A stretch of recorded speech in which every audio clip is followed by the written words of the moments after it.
my god.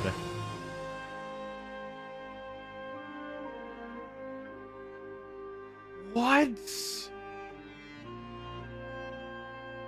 Look at all those islands. Oh my god.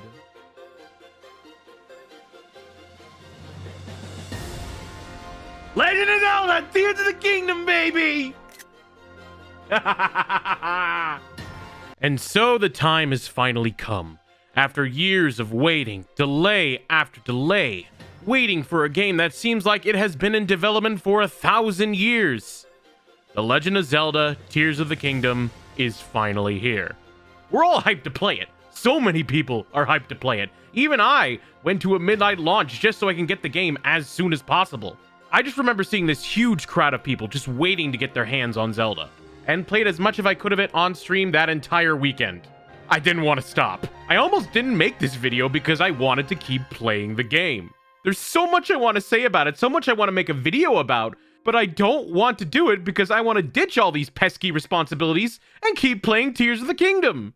Can I play now, future me? I can't play it, neither can you. Yes, the game is good, but how good is it? What are my thoughts on the mechanics, the gameplay, the weapon fusion, the story, everything the game has to offer? Is it worth all the hype? Is Tears of the Kingdom the game we've been waiting for since E3 of 2019? Was it worth it? Well, here are my first impressions of the game, at least for the first 10 hours. And I know, for a game like Tears of the Kingdom, that's not really much. But it's still enough for me to talk about it.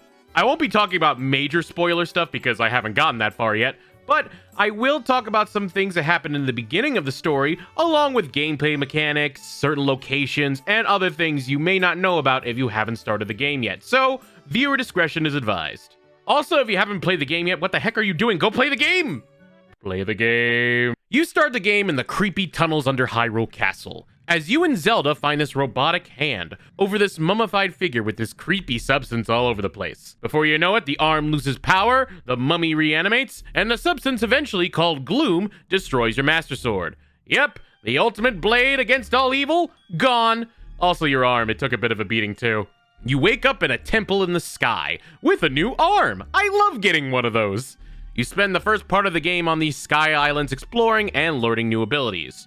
You eventually go down and see that Hyrule Castle is up in the sky, reminding me a bit of Bowser's Castle in Paper Mario. And this gloom substance has affected all of Hyrule, changing weather patterns, messing a lot of buildings up, lots of things out of the ordinary. And it's up to you, the legendary hero, to save the land. I really like things so far, especially the opening. It started out really dark and creepy, and it felt like there was more of a narrative this time around, at least when it comes to things actually happening in the present, compared to just hearing about what happened in the past in Breath of the Wild. I am very happy we got to see Zelda in the beginning, and seeing her geek out about the history of Hyrule was kind of adorable. It's nice to know she gets excited about the Zelda timeline just as much as the rest of us do. Voice acting also returns in this Zelda game, and it is a welcome stay. I haven't seen all of it yet because, again, first 10 hours, but what I've heard is knocked out of the park. It's still a mix of voice acting and text, but of course it is. Zelda has a lot of dialogue. It'd be crazy to voice act all of it. It majorly voice acts the major cutscenes, something that I wish they would do in another Switch game. You know who you are. And yes, I like the story for this game more than Breath of the Wild, at least for now. Sure, a lot of it is pretty loose, but things that were set up in the first game return in the second. People, places, things have changed, and it's so cool to see characters from the first installment return and grow as you set up another adventure. It's nice seeing them all again and experience a growing Hyrule. And trust me, while there's a lot to recognize from the last game, it is a new adventure with new places to explore. It's not gonna feel like the same game. Even if you played Breath of the Wild, you're gonna find something new in Tears of the Kingdom. But let's stop talking about the story and plot, and let's talk about the game itself. It is magnificent! When I first played Breath of the Wild, I was really late to the party. By the time I started, a lot of people knew everything and where to go, and while I enjoyed the game, I felt a bit left behind. Like everyone discovered everything before I did, and I was the last to know. But now, after this game has started, everyone is discovering everything for the first time. The main fun is discovering what's around you, seeing what you could do. Maybe there's a horse you could tame. Maybe there's a nearby town or an enemy camp. Who knows? Oh, what's that? You're walking by and there's this monster chasing you all of a sudden? That's exciting. Maybe you'll defeat it. Maybe you'll have to run away and come back when you get stronger. That's okay. That's all part of the adventure. It doesn't matter what you find, you're going to find something interesting. And that's the important part. You can follow the quest laid out for you or just adventure outside and see what's there. And you aren't limited to just Hyrule this time. You can go into the skies as well. Whole new areas that you've never seen in the previous game that you could venture off to, with new landmarks, new items, new robotic creatures to fight. You even get a whole new area that wasn't spoiled in any of the trailers, but I'm spoiling it here. So 3, 2, 1. Oh, God. Oh, God.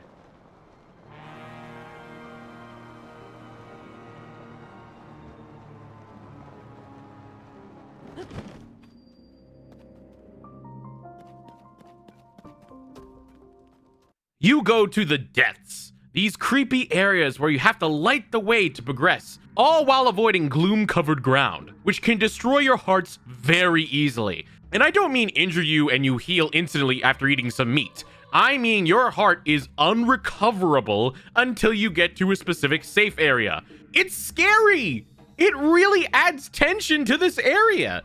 And there's so much to explore in this darkness. And let's not forget, that's now 3, count them, 3 huge areas. 3 levels of places to expand your journey, to explore, to see what's on the horizon and discover. It makes me wonder how they fit all this into the Switch. I know Monolith Soft, the creator of the Xenoblade games, helped them out, and it shows because the areas in Xenoblade Chronicles are huge. They've been doing that stuff since the Wii, and seeing how they were able to cram all this exploration into a Switch cartridge, yeah, I could tell they were the ones behind it. Despite everything that's in it, it runs far better than Scarlet and Violet ever could. This could have been you, Scarlet and Violet, but you're not. I mean, sure, a lot of stuff you can do in this game, you could do in Breath of the Wild, at least from the short time I've played. Explore Hyrule, go into shrines, tame horses, climb giant towers, and mostly die really frequently. But is that really a bad thing? Being able to do all that and more made the game arguably one of the best Zelda games out there, and Game of the Year of 2017. I feel that not only has Tears of the Kingdom done it again, they added more challenges to it, and made it more interesting. It's a continuation of Breath of the Wild, but in the best way possible. But it's not entirely similar from Breath of the Wild, as you get a whole new selection of tools on your Purah Pad. Yes, not Sheikah Slate, Purah Pad. And yes, it looks exactly like a Switch. But yeah, Link has totally got new tools, especially since his arm has been eaten by the goo. Link loses his hand like Luke Skywalker, but it's okay because he gets a new robotic one with really awesome powers. You have Ultra Hand, which makes it so you can move objects like the first game, but also attach them to other objects with this sticky glue substance. You have Fuse, where you can take any weapon and fuse it with another weapon or item, which yes, works on arrows too. And you have Ascent, which makes it so Link can just go up through the ceiling in order to get on top of places quickly, and gives Link one hell of a concussion. There's a few more, but I'm not gonna spoil them. You'll figure them out as you play the game yourself, and I still am figuring them out myself as well, so These options are different from what you can do in Breath of the Wild, but they add even more variety than what you could have done before. Half the fun with wandering and finding weapons is seeing what you can combine and what crazy stuff you can make. Yes, the weapon durability is back, but honestly, I kinda don't mind if they break, because I'm able to find anything off the land and make something cool out of a rock or something. I really don't have a problem with losing or finding new weapons. Most of the time, if it's a collectible item, you can make a weapon out of it. I made a cooked bird sword, and it made me laugh longer than it should have. And you know what? It was pretty effective too! Birds! Eat my birds! Face my chicken! I could make a video just on the weapon building itself, and just the crazy amount of experimentation you could do with each combination.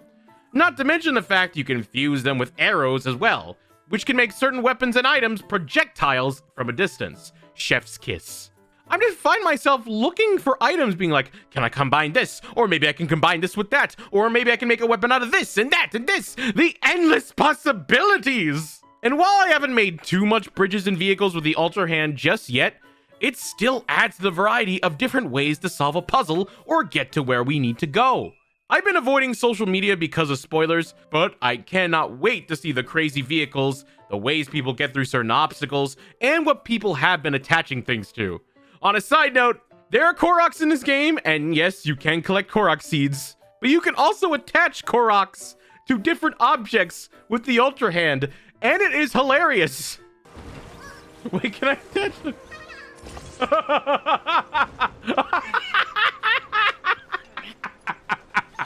This is payback for collecting your seeds, you son of a... If I do have a complaint with any of the new power-ups, it's probably with the Ultra Hand. Turning and rotating objects can feel a little bit clunky, and it can take me a little bit longer than it should have to get an object in the right position. I'm really surprised they didn't use motion controls or a gyroscope to rotate things, but I guess it would have been even more awkward to control as well. It's not terrible, and it certainly doesn't ruin the game for me. I can get used to it, but it is a flaw that I have noticed in this game. Even so, it's something I can quickly forget about when it comes to my adventure exploring Hyrule above and below. Like I said, I only spent a good 10 hours on the game. There's still a lot more for me to experience. I made it past Tutorial Island, sure, but I've barely scratched the surface. I've only made it to like the first real village. I'm loving every second of this game. I feel like this game is going to keep me occupied for years to come. To say that I am hooked by everything in it and able to explore for hours upon hours if I let myself is an understatement. Again, I still want to keep playing the game and stop working on this video. Please? The gameplay, the fusing of weapons, the crafting of vehicles, the story. There's so much here already and I've barely begun. I'm pretty sure this is my game of the year. I know we're only in the middle of May, but this is a seriously high contender. There is so much to do, the game looks gorgeous, the story's interesting, and I have never been hooked on a Zelda game as fast as I am now. I wanted to keep playing this game, even while writing this very script. That's why it took me so long to get this first impression done. I am fighting the urge to stop production and just get back to this masterpiece of a game. I truly adore Legend of Zelda Tears of the Kingdom. I cannot wait to play more of it and beat the game. And finally, the video is done. Now, I can finally play Legend of Zelda Tears of the Kingdom again.